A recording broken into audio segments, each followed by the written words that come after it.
जी नमस्कार दोस्तों, एक बार फिर से स्वागत है आपके अपने चैनल मैथ्स लाइव 2.0 में, जहां हर दिन बेहतरीन तरीके से प्रैक्टिस सेट कराया जाता है। बिहार सिविल कोर्ट 2023 और पटना हाई कोर्ट 2023 दोनों परीक्षाओं के लिए ये सेशन बड़ा ही लाभदायक होने वाला है और बड़ा ही ज़बरदस्त तरीके से ये सेशन होने वाला है।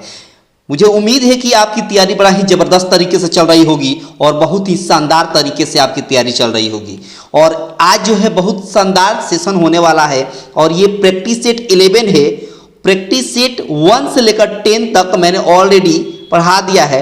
उसका लिंक इस वीडियो के डिस्क्रिप्शन बॉक्स में लग जाएगा, नहीं तो प्लेलिस्ट बना हुआ है बिहार सिविल कोर्ट के नाम से, वहाँ से भी आपको मिल जाएगा सब। ठीक है, बस बने रहिए, अंत तक देखिएगा। हर क्वेश्चन से आपको कुछ ना कुछ सीखने को जरूर मिलेगा, यकीन मानिए। ठीक है, तो आगे चलते हैं और मैं आपसे एक छोटी सी नम्र निवेदन करूंगा कि सब लोग, जितने लोग देख रहे हैं, लाइक कर देंगे, ज़्यादा से ज़्यादा अपने दोस्तों के पास शेयर कर देंगे और जितने लोग चैनल पर पहली बार विजिट किए हैं चैनल को सब्सक्राइब करके रखेंगे, ताकि हर तरह के नए अपडेट और हर तरह का नए ट्रिक का नोटिफिकेशन जो है आपको सबसे पहले मिलता रहेगा। ठीक है, तो ज़बरदस्त तरीके से ये रहा आपके स्क्रीन पर पहला क्वेश्चन, जिसको बिल्कुल एक झटके में चटकाना हम सिखाएंगे। कैसे इस तरह के सवाल को एक झटके में चटकाया जाता है सीखिएगा, बड़े आराम से सीखिएगा, थोड़ा सा भी आपको समस्या होने वाली नहीं है। देखो यहाँ x + 1/x का वैल्यू 1 दिया है और इसका वैल्यू निकालना है। कैसे निकालेंगे, तो देखिए सबसे पहले जो x + 1/x का वैल्यू 1 दिया है इसको कैलकुलेट करेंगे तो मिलेगा x² + 1 और नीचे x है तो x बराबर 1 हो गया। अब क्या करेंगे, x² + 1, ये x क्रॉस मल्टीप्लाई होगा तो x में 1 से गुणा करेंगे तो क्या हो जाएगा, x हो जाएगा। इसका मतलब क्या हो गया कि x² + 1 की जगह पर x आ गया। अब यहाँ आइए, यहाँ वैल्यू निकालना है x² और +1 बाद में लिखा है उसको पहले लिख दीजिए, अब बाद में 3x है तो 3x लिख दीजिए, बहुत बढ़िया। यहाँ पर देखिए x² है तो x², इसमें भी +1 बाद में लिखा हुआ था, पहले लिख दीजिए और उसके बाद 7x लिख दीजिए, बहुत शानदार। अब देखिए ना, यहाँ x² + 1 का वैल्यू यहाँ कितना दिया है, x दिया है। कितना दिया है बाबू, इसका वैल्यू कितना दिया है, x दिया है। तो हम इसके जगह पर x लिख देंगे। क्या लिख देंगे, x लिखेंगे तो x में 3x जोड़ेंगे तो क्या हो जाएगा, 4x, बहुत शानदार। यहाँ भी इसके जगह पर क्या लिख देंगे, x लिख देंगे, क्योंकि इसका वैल्यू कितना दिया है, x दिया है। और x में 7x जोड़ेंगे तो क्या हो जाएगा, 8x हो जाएगा। x से x कैंसिल हो जाएगा, 4 × 1 = 4, 4 × 2 = 8, यानी 1/2 आपके सवाल का आंसर रहा, वो भी बिल्कुल एक झटके में। आप देख सकते हैं कि यही अप्रोच होना चाहिए और इस तरह के सवाल को यही बेस्ट अप्रोच है जो बेहतर तरीके से चटकाया जा सकता है। बिल्कुल आप सही सुन रहे हैं, इस तरह के सवाल को बिल्कुल यही अप्रोच बेहतर है और यही तरीका सही है, यही टेक्निक सही है। ठीक है, बने रहिए, अंत तक देखिएगा, हर क्वेश्चन से आपको कुछ ना कुछ सीखने को मिलेगा, यकीन मानिए आप। देखिए सवाल है अगला, चटकाएंगे इसको भी। सवाल है, बोला है कि sin θ + sin 5θ। आप 11th में पढ़े होंगे sin c + sin d का फॉर्मूला। क्या होता है फॉर्मूला, 2 sin c + d/2, यानी थीटा में 5θ जोड़ेंगे तो 6θ हो जाएगा और 6θ में 2 से डिवाइड करेंगे तो 3θ हो जाएगा, बहुत बढ़िया। उसके बाद cos, ये c - d हो जाएगा, यानी 5θ में से 1θ घटाएंगे तो 4θ हो जाएगा और 4θ में 2 से भाग देंगे तो 2θ हो जाएगा, बहुत बढ़िया। बराबर में क्या दिया है यहाँ पर, sin 3θ, तो यहाँ हमने लिख दिया sin 3θ, बहुत बढ़िया। आपको थीटा का वैल्यू निकालना है डिग्री में, तो देखिए ना, यहाँ sin 3θ से sin 3θ, यहाँ थीटा है, sin 3θ से sin 3θ कैंसिल हो गया, यहाँ बच गया 1 और यहाँ हो गया cos 2θ, तो यहाँ लिखेंगे cos 2θ बराबर 1, ये मल्टीप्लाई में 2 है, इधर आएगा तो डिवाइड हो गया। अब cos में कितना डिग्री का मान 1/2 होता है, तो कहेंगे यहाँ थीटा थीटा के पर क्या है 2θ, तो 2θ लिख दीजिए। cos में कितना डिग्री का मान 1/2 होता है, तो कहेगा cos 60 डिग्री का मान 1/2 होता है। तो 2 से कैंसिल करेंगे तो 30 आ गया, यानी थीटा का वैल्यू कितना आ गया बाबू, 30 डिग्री। और यही निकालना था, थीटा का मान क्या आ गया, ऑप्शन ए। चटका दिया ना बाबू, चटकाए ना बेहतर तरीके से। बड़ा ही शानदार और बड़ा ही जबरदस्त तरीके से ये सेशन होने वाला है और हर क्वेश्चन से कुछ सीखिएगा, यकीन मानिए आप। आगे देखिए अगला क्वेश्चन, और अगला क्वेश्चन भी बहुत महत्वपूर्ण होने वाला है। बोला है कि एक मीनार के साए की लंबाई उसकी ऊंचाई का 1/√3 है, 1/√3 है। ठीक है, अब देखिए साया अगर 1 है छाया, छाया अगर 1 है तो इसकी ऊंचाई हो जाएगा √3, क्या हो जाएगा √3 हो जाएगा, ठीक है, क्योंकि ऊंचाई का 1/√3 बोला है तो ऊंचाई हो जाएगा √3 और छाया हो जाएगा 1, बहुत बढ़िया। और यहाँ से मिला देते हैं तो ये कर्ण हो गया हाइपोटेनियस। अब आपको उन्नयन कोण निकालना है, यह एंगल निकालना है, तो यहाँ से लिखेंगे tan थीटा। tan थीटा बराबर क्या होता है P/B, P बोले तो √3 और B बोले तो 1 में √3 से भाग देंगे तो √3 ये होगा। अब बताइए tan में कितना डिग्री का मान √3 होता है, तो कहेगा tan में 60 डिग्री का मान √3 होता है। और यही पूछा था उन्नयन कोण को हमने थीटा माना था, थीटा का वैल्यू कितना आ गया 60 डिग्री आ गया। कहाँ है बाबू, तो कहेगा ऑप्शन सी है, जो बेहतर तरीके से आपने क्या कर दिया बाबू, चटका दिया, चटका दिया ना। बहुत शानदार और बहुत खूबसूरत तरीके से आपने इस सवाल को भी चटका दिया, बहुत बढ़िया। ये था, बोला है एक समबाहु त्रिभुज की ऊंचाई 15 सेंटीमीटर है। एक समबाहु त्रिभुज की ऊंचाई क्या है 15 सेंटीमीटर है। समबाहु त्रिभुज की ऊंचाई कितना है 15 सेंटीमीटर है। ऊंचाई में सभी भुजाएं आपस में क्या होती हैं, बराबर होती हैं। तो बोला इसका क्षेत्रफल बता दिया। समबाहु त्रिभुज की ऊंचाई होता कितना है, तो कहेगा √3/2 इंटू भुजा। ये कितना दिया है, तो कहेगा 15 दिया है, इसकी ऊंचाई 15 हो गया। ये 15 दूना 30 हो जाएगा, तो ए बराबर हो जाएगा 15 दूना 30 हो गया। और ये √3 मल्टीप्लाई में इधर आ गया, तो डिवाइड में। अब √3 से 30 में भाग देंगे तो कैसे देंगे, 3 से 30 में भाग देंगे तो 10 हो जाएगा। और √3 जो नीचे है इसमें चिपका दीजिए, तो √3 से भाग हो गया, यानी ए का वैल्यू हो गया 10 √3। बोला है सवाल में क्षेत्रफल बताइए, और क्षेत्रफल एरिया क्या होता है, तो कहेगा √3/4 इंटू ax², क्या होता है ax²। तो यहाँ हो जाएगा √3/4, ए बोले तो 10 √3, x² है तो इसको 2 बार लिख देंगे 10 √3 इंटू 10 √3, बहुत बढ़िया। 2 से 2 बार में 5 बार में कैंसिल हो गया, 2 से 2 ये 5 बार में कैंसिल हो गया। √3 से √3 में गुणा करेंगे तो 3 हो जाएगा। यहाँ 5 में 5 से गुणा करेंगे तो 25 हो जाएगा। 25 में 3 से गुणा करेंगे तो 25 3 75 हो गया। और √3 यहाँ पर है तो इसको चिपका देंगे, यानी 75 √3 आपके सवाल का आंसर हो गया। कौन सा हो गया बाबू, ऑप्शन सी हो गया, जो बेहतर तरीके से आपने इस तरह के सवाल को भी क्या कर दिया, चटका दिया। चटका दिया ना, बड़ा शानदार ये सेशन होने वाला है। बस देखते रहिए और हर क्वेश्चन को बेहतर से चटकाते रहिए, बहुत बढ़िया। आगे देखिए अगला सवाल, ये भी बहुत महत्वपूर्ण है। सवाल देखिएगा, बोला है एक बेलन जिसके आधार की ऊंचाई 7 सेंटीमीटर है और ऊंचाई 15 सेंटीमीटर है। एक बेलन है, जो बेलन होता है ये बेलन, ठीक है, इसकी आपको दे दिया है, क्या दे दिया है, इसकी त्रिज्या दे दिया है, मतलब आर का वैल्यू दे दिया है 7 सेंटीमीटर और ऊंचाई दे दिया है आपको कितना बाबू 15 सेंटीमीटर, बहुत बढ़िया। और कुल पृष्ठीय क्षेत्रफल होता है क्या 2πr इंटू r+h, ये होता है फॉर्मूला कुल पृष्ठीय क्षेत्रफल बेलन का। यहाँ बोला है 2π का मतलब 22/7 और r का मतलब दिया है 7। फिर यहाँ पर r और h दोनों को जोड़ना है, तो r और h जोड़िएगा तो 15 और 7 कितना हो गया 22 हो गया, ठीक है। 7 से 7 कैंसिल हो गया, यहाँ पर हो गया 2 और 22 में यहाँ गुणा होगा तो 484 हो जाएगा। फिर 2 से गुणा करेंगे तो 4 दूना 8, 8 दूना 16, 4 दूना 8 9, 968 आपके सवाल का आंसर हो गया। कहाँ है बाबू, तो कहेगा ऑप्शन सी है, जो बेहतर तरीके से आपने क्या कर दिया, इस तरह के सवाल को भी चटका दिया। बहुत शानदार, बहुत ही शानदार और बहुत खूबसूरत तरीके से हर सवाल को आप क्या कर रहे हैं, चटका रहे हैं, बहुत बढ़िया। देखिए सवाल में बोला है कि 3 संख्याओं का योग 91 है, दूसरी संख्या पहली संख्या से 33 होल 1/3% क्या है, ज़्यादा है।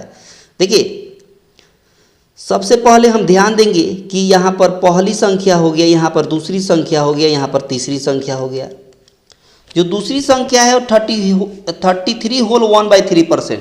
अच्छा 33 यहाँ पर लिखते हैं, 33 होल 1/3% का मतलब हो जाएगा कि 100/3 इंटू 100, ये हटाएगा तो नीचे 100 आ जाएगा, यानी यहाँ हो गया 100 कितना, तो कहेगा 300, बहुत बढ़िया। तो अगर 300 है दूसरी संख्या, तो पहली संख्या हो जाएगी, दूसरी संख्या पहली संख्या से, दूसरी संख्या पहली संख्या से, यानी पहली संख्या अगर 300 है तो दूसरी संख्या 400 हो जाएगी, बहुत बढ़िया। कितना हो जाएगी, 400 हो जाएगी। सवाल में बोला है कि इन दोनों का योग 700 होगा, और दोनों का योग जो है वो तीसरी संख्या जो है इन दोनों के योग से 60% ज़्यादा बोला जा रहा है। तो 60% ज़्यादा का मतलब 160% हो गया, कटेगा तो हो जाएगा कितना, 16 सत्ते 7 छक 42 और 7 कम से 7 4 11, 1120 हो गया। कितना हो गया, 1100 यहाँ पर 20 हो गया, बहुत बढ़िया। एक जीरो से एक जीरो कट गया, फिर 2 से 15 बार में कैंसिल होगा, 2 से 20 बार में कैंसिल होगा और 2 से 56 बार में कैंसिल हो जाएगा। बहुत बढ़िया। अब तीनों का योग सवाल में 91 बोला है, तो तीनों का योग सवाल में 91 दिया है, तो 6 5 11 5 2 7 1 9 9 91 का वैल्यू 91 हो गया, तो 91 से 91 कट गया, 1 यूनिट का वैल्यू 1 हो गया। तो सवाल में बोला है कि सबसे छोटी संख्या बताइए, तो सबसे छोटी संख्या का यूनिट कितना है 15 यूनिट, तो 15 यूनिट का वैल्यू कितना हो गया 15 ही होगा। जब 1 यूनिट का वैल्यू 1, तो 15 यूनिट का वैल्यू कितना हो जाएगा 15 हो जाएगा। ऑप्शन कौन सा हो गया, ए हो गया। ऑप्शन कौन सा हो गया बाबू, ए हो गया। चटका दिया ना, बहुत शानदार, बहुत ही खूबसूरत तरीके से आपने इस सवाल को भी चटका दिया। और मैं याद दिला दूं कि अगर आपको ये सेशन पसंद आ रहा है तो आपसे नम्र निवेदन है कि सब लोग लाइक कर दे, ज़्यादा से ज़्यादा अपने दोस्तों के पास शेयर कर दे, और जितने लोग पहली बार इस चैनल पर हैं उनसे नम्र निवेदन है कि सब लोग सब्सक्राइब करके रखें, ताकि हर तरह के नए अपडेट और हर तरह के नए ट्रिक का नोटिफिकेशन जो है आपके पास सबसे पहले पहुँचता रहेगा। आगे देखिए अगला सवाल भी बहुत महत्वपूर्ण होने वाला है। बोला है कि √3 के पावर 5 है, इसका मतलब ये हो गया, और यहाँ भी √3 है, तो यहाँ √3 के पावर ऐसे इसको लिख सकते हैं क्या, √3 इंटू √3 के पावर क्या लिख सकते हैं 4 ये एक यहाँ का 5 हो गया ना। अच्छा, इस 9 को हम 3 के पावर 2 लिख सकते हैं, इस 9 को हम 3 के पावर 2 लिख सकते हैं। आप पहले से पावर 2 है तो 2 दूना कितना हो गया, तो 3 के पावर 4। बहुत बढ़िया। यहाँ 3 के पावर n है, ऐसे ही रहेगा, और यहाँ 3 √3 है, ऐसे ही रहेगा। तो अब देखिए √3 से √3 कैंसिल हो गया। अब √3 का पावर 4 करिएगा तो 9 होगा, कितना होगा वो 9 होगा, और 9 को आप 3 के पावर 2 लिख सकते हैं। बहुत बढ़िया। यहाँ है 3 के पावर 4, बहुत शानदार। अब बराबर यहाँ है 3 के पावर n, और यहाँ 1 है, तो n और 1 मिलकर कितना हो गया, n+1 हो गया। यहाँ भी 3 के पावर बेस सेम है 3, तो पावर क्या कर देंगे, जोड़ देंगे, 4 2 6 हो गया। इधर भी 3 के पावर n+1 हो गया। बेस सेम है तो पावर भी सेम कर देंगे, यानी हो गया 6 बराबर n+1। 1 इधर जाकर घटेगा तो n बराबर 5 हो गया। आपके सवाल का आंसर कितना हो गया, 5। कहाँ है, तो कहेगा ऑप्शन ए है, जहाँ बेहतर तरीके से आपने क्या कर दिया, इस सवाल को चटका दिया। बहुत बढ़िया, बहुत ही शानदार। आगे देखिए अगला सवाल भी बहुत महत्वपूर्ण होने वाला है, बड़ा ही शानदार तरीके से आप चटकाएंगे। बोला है यहाँ पर कि √2 इंटू 2 प्लस √3, फिर दिया है नीचे √3 इंटू √3 + 1, बहुत शानदार। उसके बाद यहाँ पर दिया है √2 इंटू 2 माइनस √3, और नीचे है √3 इंटू √3 - 1। ठीक है।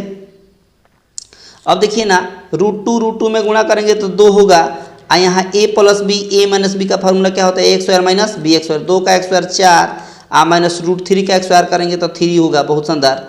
यहाँ पर देखिए √3 से √3 में गुणा करेंगे तो 3 होगा। यहाँ भी a + b a - b formula होता है a² - b²। a मतलब √3 का x² करेंगे तो 3, और b मतलब 1 का x² करेंगे तो 1 होगा। यहाँ पर हो गया 2 इंटू 4 में से 3 माइनस करेंगे तो 1, नीचे 3 है तो 3 में से 1 माइनस करेंगे 2 से 2 कैंसिल हो गया, 1/3 आपके सवाल का आंसर हो गया। कहाँ है, तो कहेगा ऑप्शन ए है, जो बेहतर तरीके से आपने इस सवाल को क्या कर दिया, चटका दिया ना।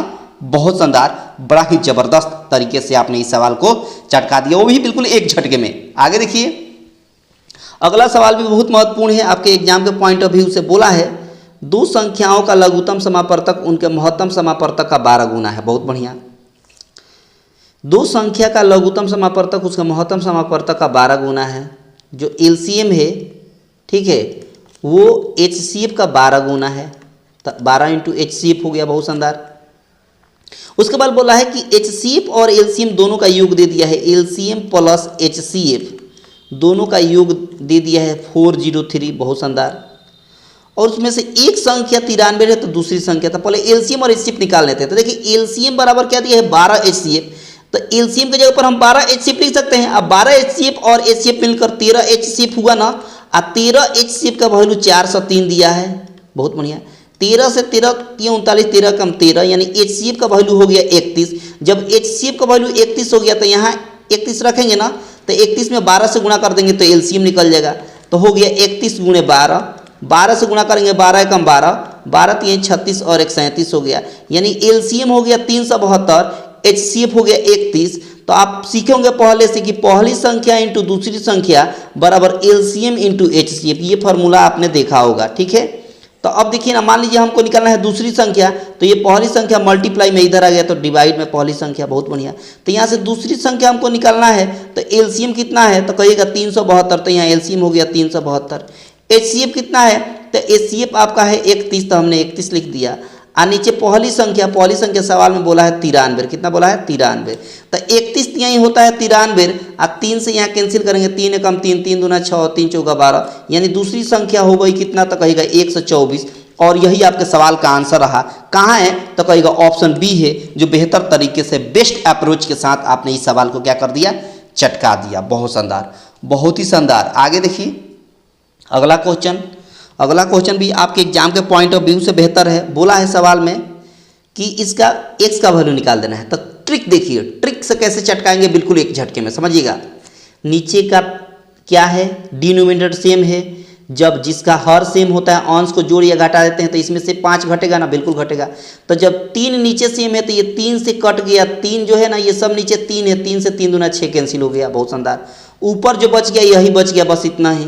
तो देखिए ना, 2 से 4 में गुणा करेंगे तो 4 दूना 8 x हो गया, नीचे 5 है तो 5 माइनस, इसमें गुणा करेंगे तो ये 2 से 2 दूना 4 कैंसिल हो जाएगा, तो 3/2 बच जाएगा, तो 3/2 हो गया।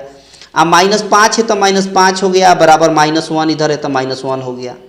अब इसको क्रॉस गुणा करेंगे तो 8 दूना 16 x हो गया, -5 3 15 हो गया, और नीचे जो है हो जाएगा 5 दूना 10, और बराबर हो जाएगा -5 इधर जाकर हो जाएगा बराबर के साइड, तो +5 हो जाएगा, और +5 में से 1 घटेगा तो 4 हो जाएगा। ये 10 इधर जाकर 10 चौका 40 हो गया, तो 16x बराबर 10 चौका क्या हो गया 40, और ये माइनस में 15 इधर जाएगा तो प्लस में 15 हो गया, यानी 16x का वैल्यू हो गया आपका 55। तो x का वैल्यू हो गया क्या 55 बटा क्या हो गया 16 हो गया। आप देख सकते हैं कहीं कुछ मिस्टेक तो नहीं हुआ है, 3 सही था, ठीक है 3 सही था, 3 2 6 होता है, अच्छा माफ़ी चाहेंगे, यहाँ 2 छूटा हुआ है, नीचे 2 है ना बाबू, तो यहाँ नीचे 2 रहेगा, ठीक है। तो यहाँ -5 इधर जाएगा, तो 4 में से 1/2 घटाना पड़ेगा, तो 4 में से 1/2 घटेगा, 5 में से 1/2 घटेगा, तो कितना हो जाएगा 4.5 का मतलब ये हो गया, ठीक है। और इसको लिख सकते हैं 9/2, तो ये 2 से 5 बार में कैंसिल हो गया, यहाँ से हो गया 9 × 5 = 45, तो 16x - 15 बराबर हो गया 9 × 5 = 45, ये गलत है, ये काट दीजिएगा, ठीक है। तो यहाँ पर 16x बराबर क्या हो गया 15 जाकर घटे जोड़ देंगे तो 60 हो जाएगा, तो x बराबर हो गया 60/16, तो 4 से 15 बार में 4 से 4 बार में, यानी 15/4 आपके सवाल का आंसर हो गया। 15/4 कहाँ दिख रहा है, तो कहेगा ऑप्शन डी दिख रहा है। बेहतर तरीके से आपने क्या कर दिया, चटका दिया ना। यहाँ पर गलती हो गया था, माफ़ी चाहेंगे, ये वाला हिस्सा गलत है, ठीक है।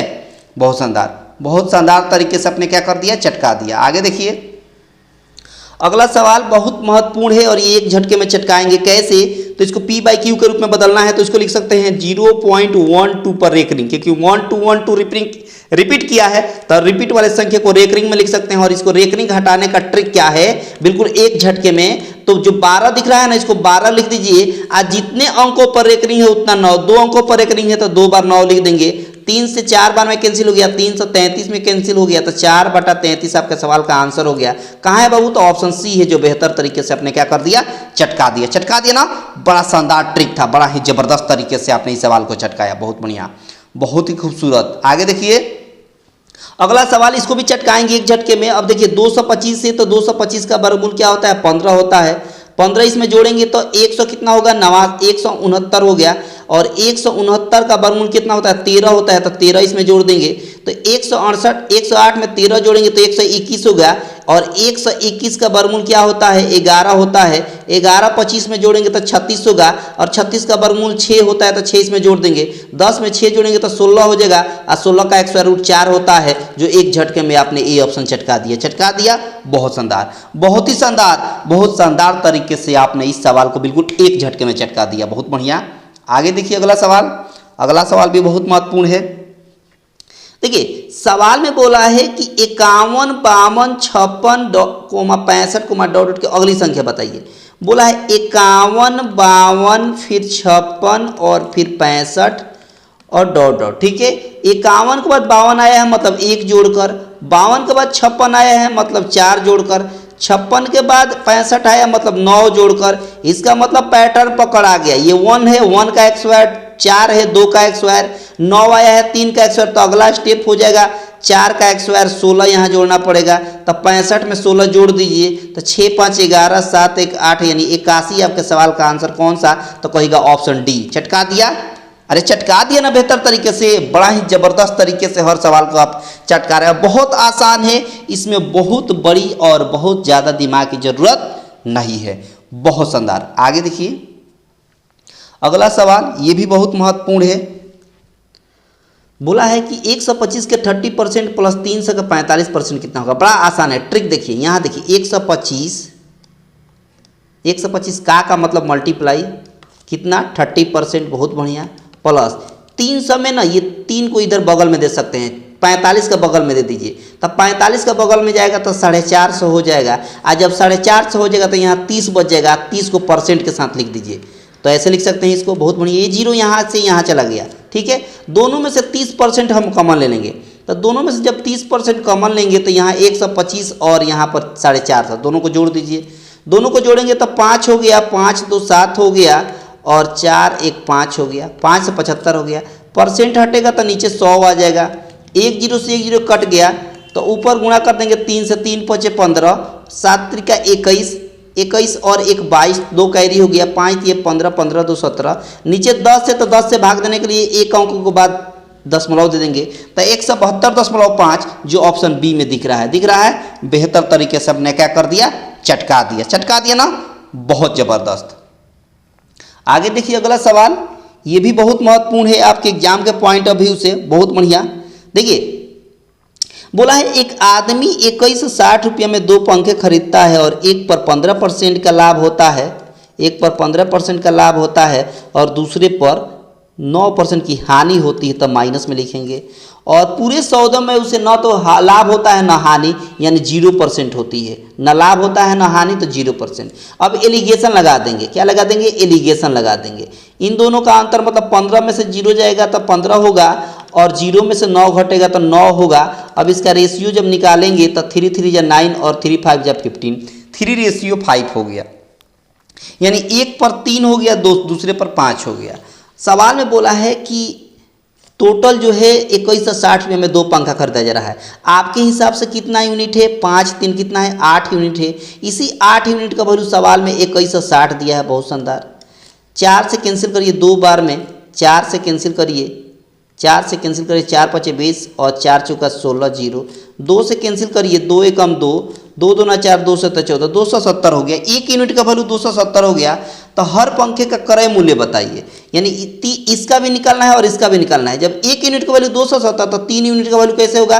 तो इसमें 270 से गुणा कर देंगे, तो 87 3 कितना हो जाएगा? 81, 810 एक हो गया, एक कितना हो गया? 810 हो गया। और एक ही से काम चल जाएगा, दूसरे को निकालने की जरूरत नहीं है, क्योंकि एक ही ऑप्शन है सी जहां पर 810 दिख रहा है। अब इसके अलावा कोई ऑप्शन नहीं है जिसमें 810 दिख रहा है। वैसे आप इसको 5 का भी वैल्यू निकालिएगा तो 1350 होगा, इसीलिए एक ही से हमारा काम चल जाएगा और हमारा समय बच जाएगा। ये ट्रिक होता है और ये बेस्ट अप्रोच होता है कि हम ऐसा कोई टेक्निक अपनाएं जो बिल्कुल कम से कम समय में चटका दे। ठीक है, सवाल बनने के लिए तो सब लोग बना देगा, लेकिन उससे मतलब नहीं है बाबू। हर कम समय में जो चटकाता है बिल्कुल एक झटके में, वही होता है बहुत शानदार। ठीक है, वही शानदार तरीका होता है। ठीक है, आगे देखिए अगला सवाल, ये भी बहुत महत्वपूर्ण है। देखिएगा अगला सवाल ये वाला, देखिए इसको कैसे चटकाएंगे बिल्कुल एक झटके में। देखिएगा बोला है कि 900 रुपये की एक मेज जो है खरीदा जाता है। 900 रुपये में एक टेबल खरीदा जाता है, ठीक है, और उसे बेचने के लिए राजेश को 10% और 20% के 2 क्रमिक छूट दिया जाता है, तब विक्रय मूल्य बताती है। देखिए 10% का छूट देने का मतलब है कि 90% हुआ। 90% को हम 90/100 लिख सकते हैं, बहुत बढ़िया। 20% फिर दोबारा दिया जा रहा है, तो 20% का मतलब होता है कि छूट दे दीजिएगा तो 80% बचेगा, तो मतलब 80/100 लिख देंगे, बहुत बढ़िया।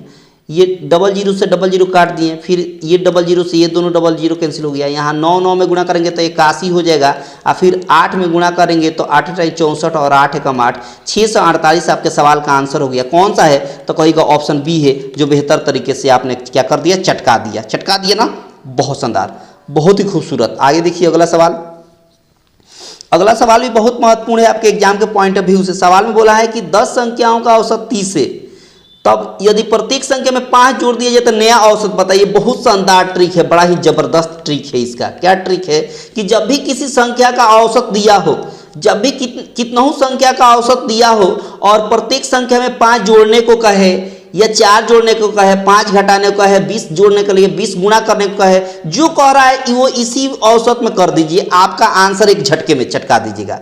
तो इस औसत में कितना है 30 है, तो 5 जोड़ दीजिएगा तो 30 और 5 कितना होगा बाबू 35 हो गया। आपका आंसर एक झटके में चटका दिया, ऑप्शन सी चटका दिया। बहुत शानदार। अब सुनिए अगली बात, अगर कहता कि प्रत्येक संख्या में 5 घटा दिया जाए तो हम 30 में से 5 घटा कर लिख देते हैं, आंसर हो जाता। अगर सवाल में कहता कि प्रत्येक संख्या में 5 से गुणा कर दिया जाए तब नया औसत क्या होगा, तो हम यही 30 में 5 से क्या कर देते, गुणा कर देते। अगर कह देता सवाल में कि प्रत्येक संख्या में 5 से भाग दे दिया जाए तो हम 30 में 5 से भाग दे देते हैं और हमारा आंसर एक झटके में हो जाता। यही बेस्ट अप्रोच होता है और शानदार ट्रिक होता है चटकाने का। बहुत बढ़िया। आगे देखिए अगला सवाल, ये भी बहुत महत्वपूर्ण है आपके एग्जाम के पॉइंट ऑफ व्यू से। बोला है सवाल में कि एक विद्यालय में लड़के और लड़कियों का अनुपात दिया है, लड़के और लड़कियों का अनुपात दिया है, मतलब बॉयज और गर्ल्स का अनुपात दिया है 4:7। फिर बोला है लड़की और अध्यापक, गर्ल्स और टीचर का रेशियो कितना दिया है, तो कहिएगा 13:2 दिया है। बहुत बढ़िया। अब क्या करना है कि छात्रों और बॉयज और टीचर का निकाल देना है, बॉयज और टीचर का निकालना है। तो सबसे पहले इसको उल्टा एन बना दीजिए, इसको इसके साथ, इसको इसके साथ, इसको इसके साथ करेंगे तो 13 चौका 52 हो गया। फिर ऐसे सीधा सीधा गुणा करेंगे तो 13 7 91 हो गया, और फिर ऐसे गुणा करेंगे तो 7 दूना 14 हो गया। सवाल में बोला है कि छात्रों और ये क्या बोलते हैं, बोला है कि छात्रों तथा अध्यापक का अनुपात। छात्रों मतलब कि अगर हम मान लीजिए कि छात्रों मतलब गर्ल्स और बॉयज दोनों मिलाने को तब कह रहा है ना, जी बिल्कुल। छात्रों और अध्यापक का मतलब छात्र में हो जाएगा दोनों, कौन कौन, तो कहिएगा कि बॉयज और गर्ल्स दोनों हो जाएगा। तो दोनों को जोड़िए तो कितना हो जाएगा 3 9 5 14 143। और रेशियो यहाँ अध्यापक का कितना है 14। तो 143 अनुपात 14 हो गया। कहाँ है, तो कहिएगा ऑप्शन बी है। चटका दिया ना बेहतर तरीके से। बहुत शानदार, बहुत शानदार तरीके से आपने इस सवाल को भी चटका दिया। बहुत बढ़िया। आगे देखिए अगला सवाल, ये भी बहुत महत्वपूर्ण है। सवाल में बोला है, देखिए सवाल में बोला है कि 200 ग्राम का एक मिश्र धातु है जिसमें जस्ता और तांबा है। 200 ग्राम का एक पूरा है मिश्र धातु, इसमें 2 हिस्सों में बांटा जा रहा है, एक जस्ता और एक तांबा। ठीक है, समझिएगा बात। इन दोनों का रेशियो दिया है सवाल में 5:3। बोला है कि इसमें कितने ग्राम तांबा मिलाने की बात कर रहा है, कितना तांबा मिलाएं कि यह रेशियो 3:5 हो जाए। बहुत शानदार। अब ट्रिक देखिएगा, क्या ट्रिक है, एक बात बताइए क्या बोला जा रहा है, तो कहिएगा कि क्या कहिएगा, तांबा मिलाया जा रहा है। ठीक है, तांबा जब मिलाया जा रहा है तो जस्ता में कोई फर्क पड़ेगा क्या, नहीं पड़ेगा। इसका मतलब जितना जस्ता पहले था उतना जस्ता अभी भी रहेगा। तो इस दोनों को बराबर करने के लिए हमें क्या करना पड़ेगा, 3 से ऊपर रेशियो में गुणा करना पड़ेगा और ये 5 से नीचे वाला रेशियो में गुणा करना पड़ेगा। तो ये दोनों जस्ता आपस में बराबर हो जाएगा।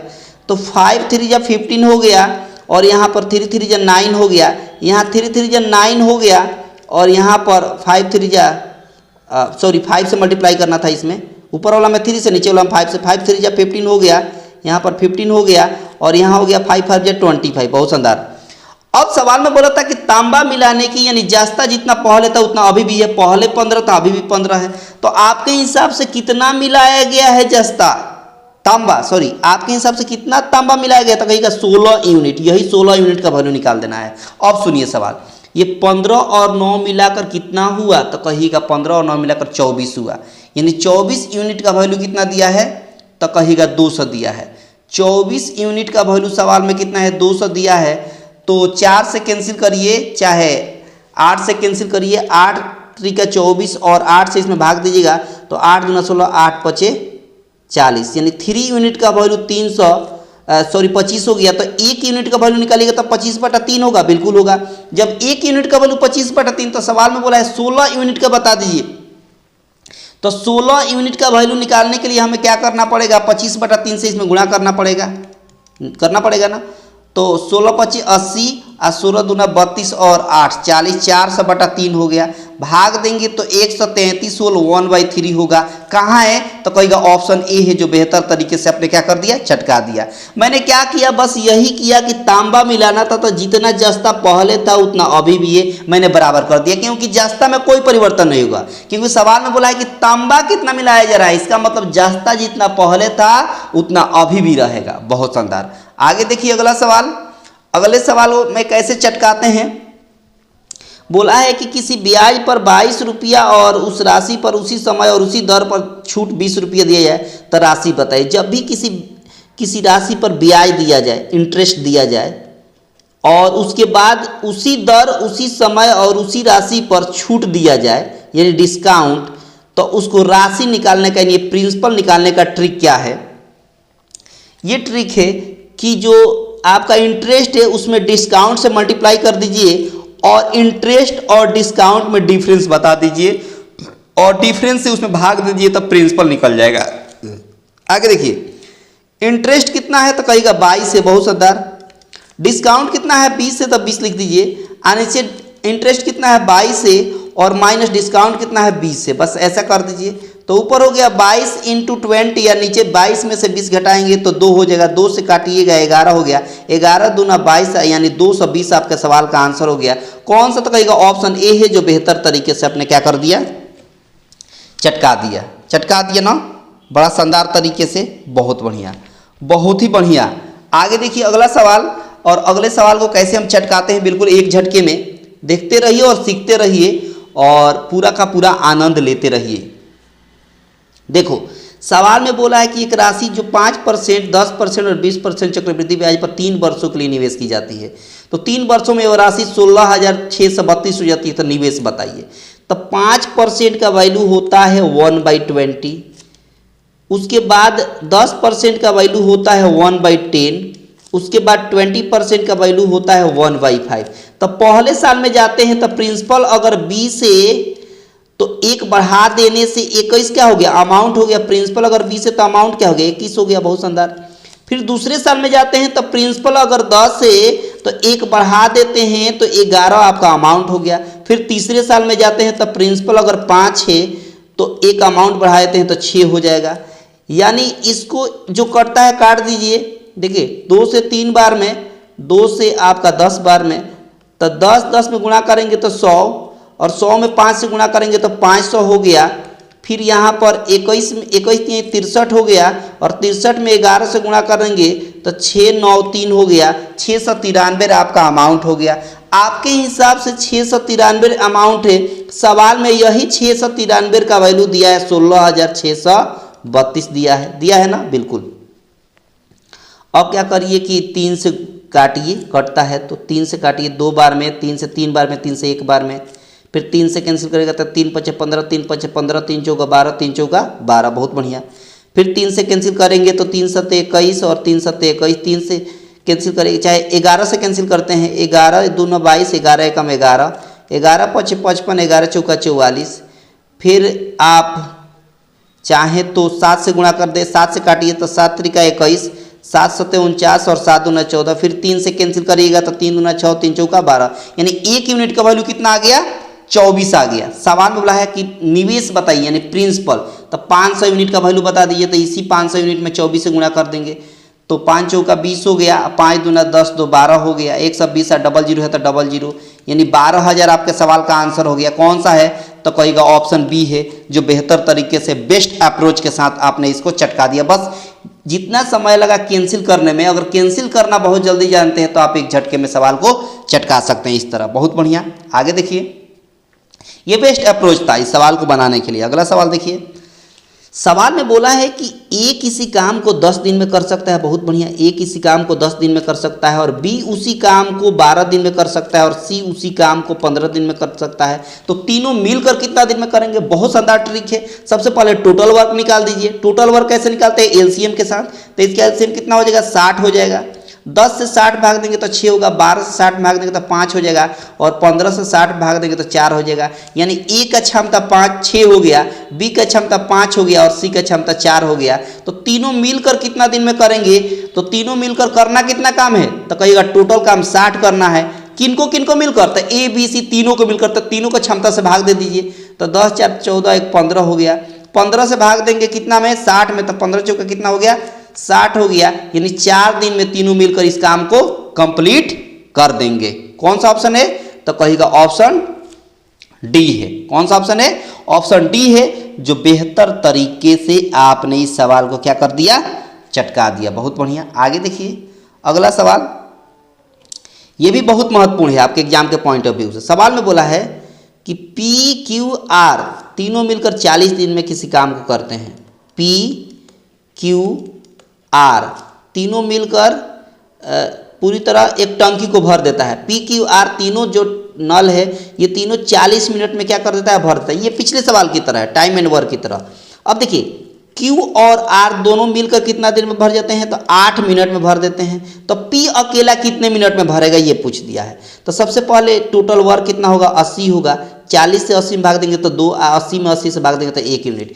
यानी तीनों मिलकर P Q R तीनों मिलकर 2 यूनिट काम करते हैं, और Q और R दोनों 1 यूनिट काम करता है। तो Q और R का यूनिट भरिएगा 1, 1 इधर जाकर घटेगा 2 में से, तो 1 होगा कि नहीं? यानी P का जो यूनिट हो गया वो 1 यूनिट हो गया। करना किसको है? P को ही करना है। टोटल काम कितना है? तो कहिएगा 80 टोटल काम है, और 1 यूनिट के साथ ये काम करता है। तो 80 में 1 से भागने तो कितना हो जाएगा? 80 मिनट में ये टंकी को क्या कर देगा? अकेले P भर देगा। कौन सा है? तो कहिएगा ऑप्शन सी है, जो बेहतर तरीके से अपने क्या कर दिया बाबू? चटका दिया। बहुत शानदार, बहुत ही खूबसूरत। आगे देखिए अगला सवाल, और अगला सवाल को आप बिल्कुल होमवर्क में चटकाएंगे, वो भी एक झटके में। ये सवाल आपका होमवर्क में रहेगा और इसका आंसर आप कमेंट बॉक्स में देंगे। सब लोग मिलकर देंगे, कोई नहीं बचेगा, सब लोग को आंसर देना है बिल्कुल कमेंट बॉक्स में। आगे देखिए अगला सवाल, ये भी बहुत आसान है लेकिन इसको बना देते हैं, है ना। देखो 18 बरस पहले ए और बी किसी काम को, देखिए 18 बरस पहले ए और बी का आयु जो है वो 8:13 का था। बहुत बढ़िया। बोला है उनकी आयु वर्तमान में, ये 18 बरस पहले का है, ठीक है। वर्तमान में बोला है, वर्तमान में इनका आयु का अनुपात जो दिया है 5:7 दिया है। तो ए का वर्तमान आयु बता देना है। अब एक बात बताइए, आपके हिसाब से कितना का अंतर है? पहले तो डिफरेंस देखते हैं। डिफरेंस, तो डिफरेंस सेम नहीं है। 8 और 5 में 3 का अंतर है, 13 और 7 में 6 का अंतर है। तो सबसे पहले हमको बैलेंस करना पड़ेगा। तो इन दोनों में कितना रेशियो का अंतर है? तो कहेगा 2 का अंतर है। इसमें कितना का अंतर है? 5 का अंतर है। तो 2 से ऊपर वाला रेशियो में गुणा करेंगे या 5 से नीचे वाला रेशियो में गुणा करेंगे? 2 से ऊपर वाला में गुणा करेंगे तो 8 दूना 16 हो गया और 13 दूना 26 हो गया। बहुत बढ़िया। 5 से नीचे वाला में गुणा करेंगे तो 5 50 25 हो गया, और 5 से 7 5 35 हो गया। ये 18 बरस पहले का है, ऊपर वाला 18 बरस पहले का है, माइनस दे देते हैं, और नीचे वाला वर्तमान आयु है, प्रेजेंट एज है। बहुत बढ़िया।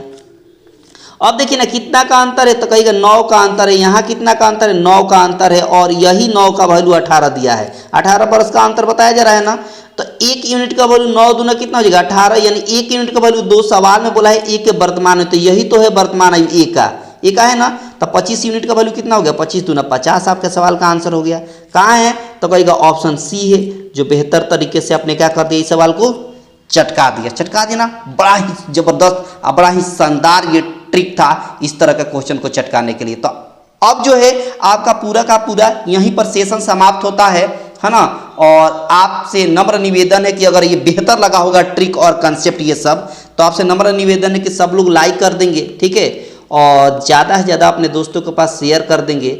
और जितने लोग पहली बार इस चैनल पर जुड़े थे उनसे नम्र निवेदन है कि सब्सक्राइब करके रखेंगे, ताकि हर तरह का नए अपडेट और हर तरह का नए ट्रिक का नोटिफिकेशन जो है आपको सबसे पहले मिलता रहेगा, ठीक है। जबरदस्त तरीके से तैयारी करते रहिए।